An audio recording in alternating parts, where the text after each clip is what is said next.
Hi everyone, आप सबका एक नए वीडियो पर फिर से स्वागत है। दोस्तों, आज की इस वीडियो में हम बात करने वाले हैं जैसे कि एयरटेल, जियो, वी.आई., बी.एस.एन.एल, एम.टी.एन.एल, ये सारे टेलीकॉम कंपनियां हमें जो कि सर्विसेज प्रोवाइड करती है। जैसे कि इंडिया में बात किया जाए तो यहाँ पे आपको पता होगा वो दौर जब जो कि एयरटेल, जियो, वी.आई. ने अपने रिचार्ज की कीमत में काफ़ी ज़्यादा इजाफा किया था, जो कि कुछ ज़्यादा दिन नहीं, ये जो कि 1 साल होने वाले हैं।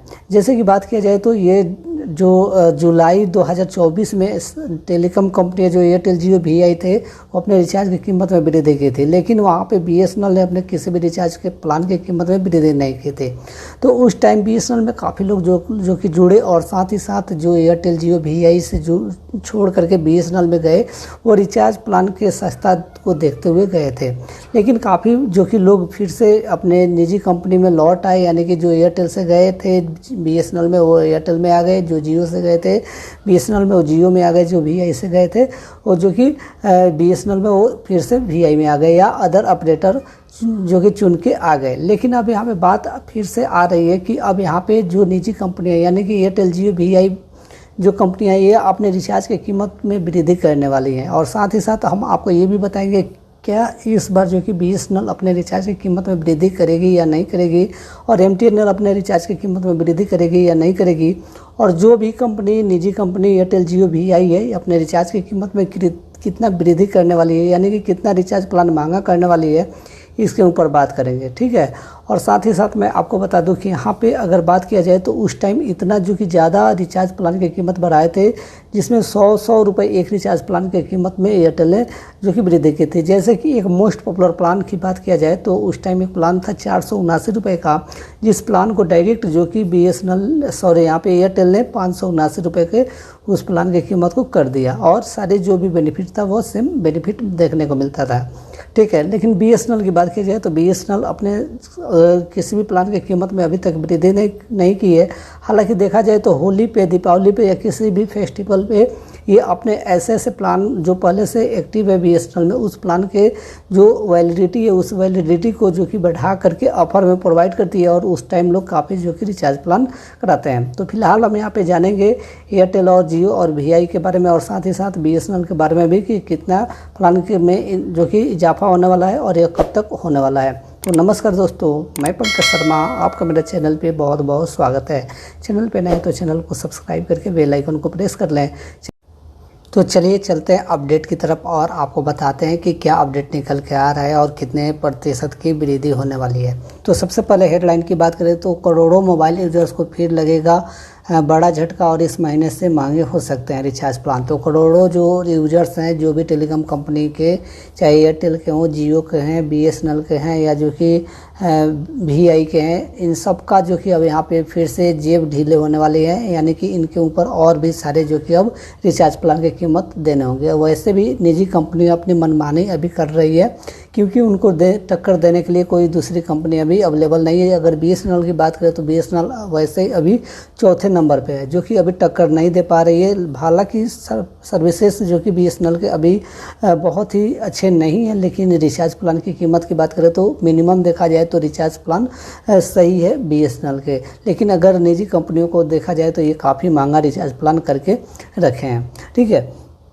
तो यहाँ पे करोड़ों जो कि लोगों को झटका लगने वाला है रिचार्ज प्लान को लेकर के, लेकिन यहाँ पे झटका लगने से कोई नहीं है, क्योंकि मैं आपको ये भी क्लियर कर दूं कि अब ऐसे हालात हो गए कि कितने का भी रिचार्ज प्लान हो, लोग उस रिचार्ज प्लान को कराने के लिए अवेलेबल है, यानी कि उस रिचार्ज प्लान को ज़रूर ही कराएंगे, चाहे महंगा हो या सस्ता, उससे मतलब नहीं है। यानी कि एक तरह से जो कि हमें पेट भरने के लिए खाना की ज़रूरत होती है, वैसे ही इस समय जो कि लोगों को जो कि अपने समय को निकालने के लिए, अपने जो भी काम करने के लिए एक तरह से देखा जाए तो डाटा की भी ज़रूरत पड़ती है। विदाउट डाटा के हम जो कि एक देखा जाए तो अगर हमारे पास स्मार्टफोन है तो विदाउट डाटा के, यानी कि आप बोल सकते हैं कि बिना रिचार्ज के वो किसी भी काम का नहीं है। या कोई भी अगर कीपैड फ़ोन भी रखते हैं तो इनकमिंग सेवा जल्दी बंद हो जाती है। पहले क्या था कि आप रिचार्ज कराओ या ना कराओ, इनकमिंग सेवा चालू रहता था।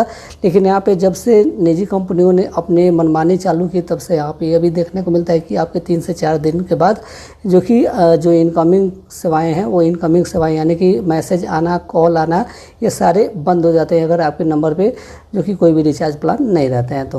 तो यहाँ पे बात किया जाए तो देश के 120 करोड़ से ज़्यादा मोबाइल यूजर्स को एक बार फिर से बड़ा झटका लग सकता है। टेलीकॉम कंपनियां इस साल के आखिरी तक रिचार्ज प्लान महंगा कर सकती है। रिसर्च एनालिस्ट के माने तो टेलीकॉम कंपनियों को आने वाले महीनों में मोबाइल प्लान की दरों में 10 से 20% तक की बढ़ोतरी कर सकती है। तो यहाँ पे 10 से 20% तक की बढ़ोतरी होने वाली है जो कि रिचार्ज प्लान की कीमतों में, जो कि ये बताया जा रहा है कि इस साल के आखिरी महीने तक। लेकिन मैं आपको एक्यूरेट जो कि महीना बताने वाला हूँ कि कब यह जो कि प्लान की कीमत में वृद्धि होगी।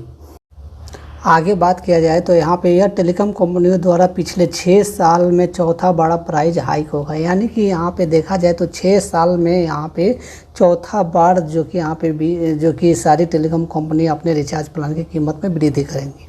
सारी टेलीकॉम कंपनियों में मैं आपको बता दूं कि BSNL और MTNL छोड़ करके BSNL MTNL भी अपने रिचार्ज प्लान की कीमतों में वृद्धि जो कि की है, लेकिन ज़्यादातर देखा जाए तो कीमत में ज़्यादा वृद्धि न करके उसने अपने वैलिडिटी को कम किया है या जो भी बेनिफिट देता था उस बेनिफिट को कम किया था। लेकिन यहाँ पे जो रिचार्ज प्लान की कीमत है ज़्यादातर देखा जाए तो BSNL में पहले जो कीमत थे वही कीमत अभी भी हमें देखने को मिलते हैं। अगर निजी कंपनियों की बात किया जाए तो निजी कंपनियाँ ऐसे हालात पैदा कर दिए कि यहाँ पर इन्होंने अपने जो कि रिचार्ज प्लान की कीमत में तो वृद्धि की, लेकिन जो सर्विसेज मिलती थी उस सर्विसेज में भी कटौती करके यहाँ पे पहुँची है। तो यह सिलसिला जब से शुरू हुआ, जब जो कि 4G आया, 4G जब से आया तब से जो कि काफ़ी लोग जो कि 4G का यूज़ करना शुरू कर दिया और उस टाइम से डाटा का खपत भी ज़्यादा हो गया।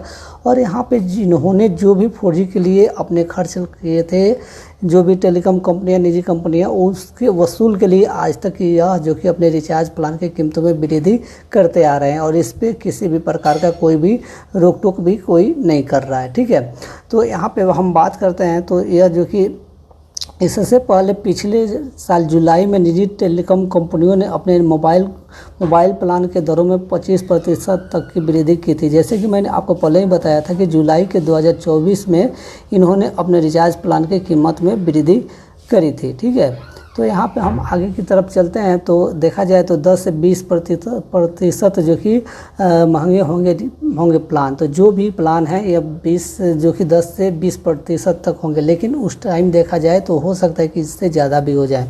ठीक है, क्योंकि इससे पिछली बार भी जब प्लान हाइक हुए थे उस टाइम जो कि ऐसे ही बताया गया था, लेकिन जब वृद्धि हुई थी तो उस टाइम जो कि काफ़ी ज़्यादा कर दी गई थी। यहाँ तक कि देखा गया था कि BSNL से अगर हम किसी निजी कंपनी के प्लान से कंपेयर करते थे तो 45% तक का जो कि अंतर हमें देखने को मिलता था रिचार्ज प्लान के कीमतों में।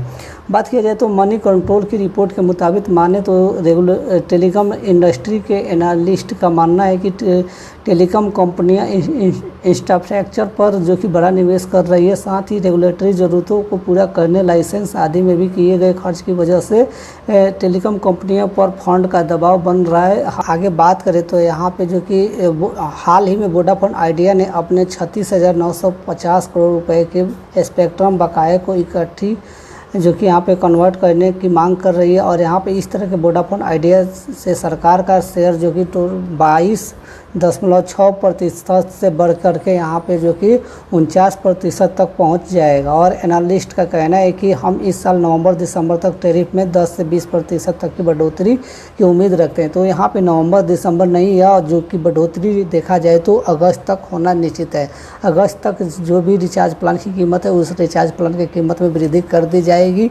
यहाँ पे हम बात कर रहे हैं निजी कंपनियों के, जैसे एयरटेल, जियो, VI की बात की जाए तो पिछले दिनों वोडाफोन आइडिया के CEO अक्षय मुंद्रा ने Q3 FY25 अर्निंग कॉल्स के दौरान कहा था कि 12 महीने के अंतराल पर टैरिफ में बदलाव करना एक नॉर्मल सिचुएशन है। हालांकि इस समय इंडस्ट्री जहां पर है ऐसे में तेज़ी से टैरिफ की बदलाव ज़रूरत है। तो यहाँ पे जो वोडाफोन आइडिया के CEO हैं उनका कहना है कि 12 महीने पे अगर कोई रिचार्ज प्लान की कीमत में वृद्धि होती है तो यह एक आम बात है, इसमें कोई घबराने वाली बात नहीं है। तो उनको तो लगता है कि घबराने वाली बात नहीं है, लेकिन इसमें ज़्यादातर जो कि कीमत में वृद्धि की जाएगी। इस बार बात किया जाए तो नेटवर्क एक्सपेंशन के लिए बड़े पैमाने पर निवेश, तो वहीं विशेषज्ञों का कहना है कि वोडाफोन आइडिया को अपने प्लान की दरें तुरंत बढ़ा देनी चाहिए ताकि 4G स्पेक्ट्रम और 5G रोल आउट में देरी को कवर किया जा सके। इसके लिए कंपनी को बड़े निवेश की ज़रूरत है। पिछले साल जुलाई में हुए प्राइस हाई के बावजूद वोडाफोन आइडिया का ऑपरेशन रिकवरी सही से नहीं हो पाया। इसकी मुख्य वजह सब्सक्राइबर्स बेस में लगातार गिरावट और 5G लॉन्च करने के लिए बड़े पैमाने पर किए जाने वाले निवेश रहा है। तो यहाँ पे वोडाफोन आइडिया के भी यही प्रॉब्लम है कि इसके पास जो कि बहुत सब्सक्राइबर्स वोडाफोन आइडिया को छोड़ करके जा रहे हैं। और हाल ही में मैंने इस वीडियो के पहले एक वीडियो बना करके आप सबको प्रोवाइड किया था, जिसमें ये भी बताया है कि जो भी आई यानी वोडाफोन आइडिया के ऊपर जो भी कर्ज था, जिस कर्ज को माफ़ करने के लिए जो कि कोर्ट में जो कि दाखिल किया गया था, वहाँ से इस दाखिल को जो कि खारिज कर दिया गया है। यानी कि सरकार ने और कोर्ट ने दोनों तरफ से या जो कि क्लियर कर दिया है कि वोडाफोन आइडिया के जो भी कर्ज हैं उस कर्ज को माफ़ नहीं किया जाएगा। तो इससे एक उम्मीद जगती है कि अगर वोडाफोन आइडिया का जो कि कर्ज माफ़ नहीं किया जाता है, तो अगर सरकार वोडाफोन आइडिया के 49% का जो कि हिस्सेदारी में है, तो हो सकता है कि जो वोडाफोन आइडिया है उसको ले करके सरकार BSNL में मर्ज करके भी चला सकती है। तो ऐसे कुछ अपडेट निकल के आ रहे थे, जिस अपडेट के बारे में मैंने आप सबको बताया। वीडियो अच्छा लगे तो लाइक करें, कमेंट करें। अगर आप इस चैनल पर नए तो चैनल को सब्सक्राइब करके बेल आइकन को प्रेस कर लें। जय हिंद, जय भारत।